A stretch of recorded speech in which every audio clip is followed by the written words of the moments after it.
Hi mga koys. So for today's video, nandito ako sa bundok.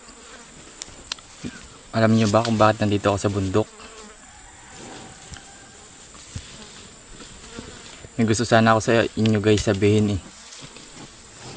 Matagal ko na tong gustong sabihin sa inyo. Ginagawa mo.